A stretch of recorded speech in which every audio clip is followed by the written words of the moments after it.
திருச்சிற்றம்பலம். தென்னாடே சிவனே போற்றி, எந்நாட்டவர்க்கும் இறைவா போற்றி போற்றி.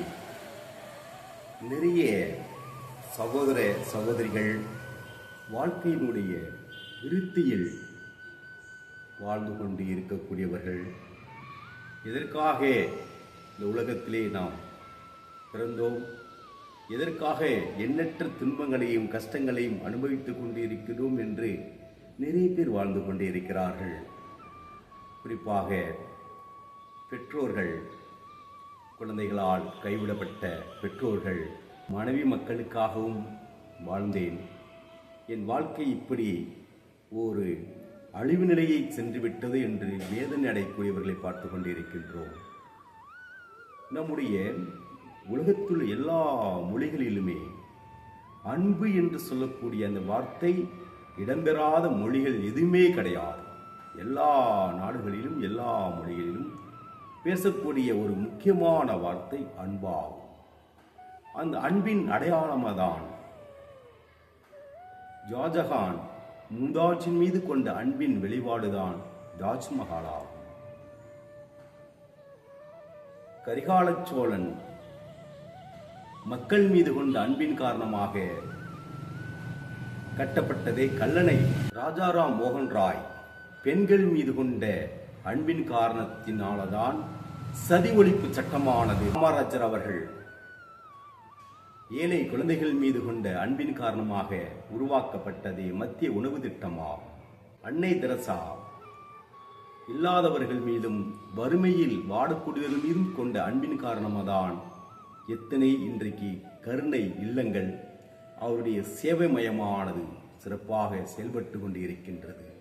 கார்ல் மார்க்ஸ் தொழிலாளர்கள் மீது கொண்ட அன்பின் காரணமாதான் பொதுவுடைமை தத்துவமானது இன்றைக்கு விளங்கி கொண்டு இருக்கிறது. பெற்றோர்கள் குழந்தைகள் மீது கொண்ட அன்பின் காரணமாதான் உண்ண உணவு, உடுத்த உடை, நிம்மதியாக உறங்குவதற்கு ஒரு இல்லத்தை அமைத்து கொடுத்திருக்கிறார்கள். அப்படி அன்பே இல்லாமல் இந்த உலகத்தில் எந்த செயலும் நிகழாது.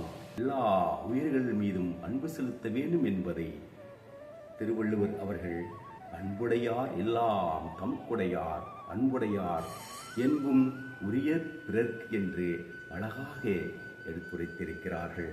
ஒரு நாட்டை ஆளக்கூடிய அரசன் ஒரு தரப்பட்டவர்களை மிகவும் கேவலமாகவும் இழிவாகவும் நடந்து கொண்டிருந்தார். அப்படி நடந்து கொண்டிருந்த செயல்பாடுகளில் அவர்களை கண்டவுடனே அடிப்பதற்கும் துரத்துவதற்கும் காவலாளிக்கு அங்கே உத்தரவு பிறப்பித்திருந்தார். அப்படி அவ்வாறு நடைமுறையில் இருந்தபொழுது அந்த வழியாக சகோதர சகோதரிகள் அந்த வழியாக சென்று விட்டார்கள். இவர்களை பார்த்தவுடனே அந்த காவலாளி துரத்துகின்றான். துரத்தும் போது சகோதரி வேகமாக ஓடிவிட்டால் சகோதரன் கீழே தடுமாறி கீழே விழுந்து காவலாளிடம் மாட்டிக்கொண்டு கொலை செய்யப்படுகின்றான். சில ஆண்டுகளுக்கு பிறகு அந்த பெண் குழந்தை மறைமுகமாக இருந்து படித்து பெரிய ஒரு மருத்துவராகி ஒரு மருத்துவமனையில் வேலை பார்த்து கொண்டிருக்கின்றாள். அப்பொழுது அந்த மருத்துவமனைக்கு உடலெல்லாம் வெம்பி அழுகிய நிலையில் ஒரு நோயாளியானவன் அங்கே அனுமதிக்கப்படுகின்றான். அந்த நோயாளியின் மீது அன்பும் கருணையும் காட்டி அந்த குழந்தை மிக தெளிவாக தன் தகப்பனை போல் எண்ணி காப்பாற்றுகின்றாள். நோயாளி குணமடைந்தவுடனே அந்த சகோதரியை பார்த்து கேட்கின்றான், தாயே, என்னை யார் என்று தெரிகிறதா? அப்போ சகோதரி சொல்கின்றாள், ஐயா, தெரிகிறது. பல வருடங்களுக்கு முன்னதாக என்னுடைய சகோதரன் உங்களால் கொல்லப்பட்டான் என்று சொன்னவுடனே அந்த நோயாளி கண் கிளங்கி, இவ்வளவு கொடுமையான செயல் செய்த என்னையும் மன்னித்து கருணை காட்டி என் மீது அக்கறை கொண்டு காப்பாற்றிய தாயே என்று அந்த குழந்தையினுடைய பாதத்தை தொட்டு வணங்குகின்றான். அப்பொழுது அந்த குழந்தை சொல்கிறது, நான் இறைவனால் வளர்க்கப்பட்டவள், இறைவன் மீது பக்தி கொண்டவள், ஆகினால் வேதத்தில் கற்றுக்கொண்டவள். அந்த எந்த மதமாக இருந்தாலும் சொல்லக்கூடிய முக்கியமான ஒரு கருத்து அன்பாகும். அப்படி அன்பினால் வளர்க்கப்பட்ட நான் உங்கள் மீது அந்த கருணை காட்டி காப்பாற்றினேன் என்று சொல்லும்போது அந்த காவலாளி அந்த குழந்தைக்கு அடிமையாகின்றான். இதைதான் ஒவ்வொரு மதத்திலும் அந்த வேத நூல்கள் எடுத்துரைக்கின்றன. ஏழைகள் மீது காட்டக்கூடிய அன்பானது இரக்கமாகும். உடலாலும் மனதாலும் பாதிக்கப்பட்டு இருப்பவர்கள் மீது நாம் காட்டக்கூடிய அன்பானது கருணையாகும். உள்ள அனைத்து உயிர்கள் மீது நாம் காட்டக்கூடிய அன்பானது ஜீவ காருண்யமாகும். உறவுகள் மீது நாம் காட்டக்கூடிய அன்பானது பந்தமாகும். வீட்டிலே வேலை செய்யக்கூடிய வேலையாளர்களின் மீது எஜமான்கள் காட்டக்கூடிய அன்பானது பட்சகமாகும். ஒரு தாய் தன் குழந்தையின் மீது காட்டக்கூடிய அன்பானது பாசமாகும். நண்பர்களிடம் நாம் காட்டக்கூடிய அன்பானது நேசமாகும். தொழிலாளி முதலாளி மீது காட்டக்கூடிய அன்பானது விசுவாசமாகும். நாம் தேசத்தின் மீது காட்டக்கூடிய அன்பானது பற்றாகும்.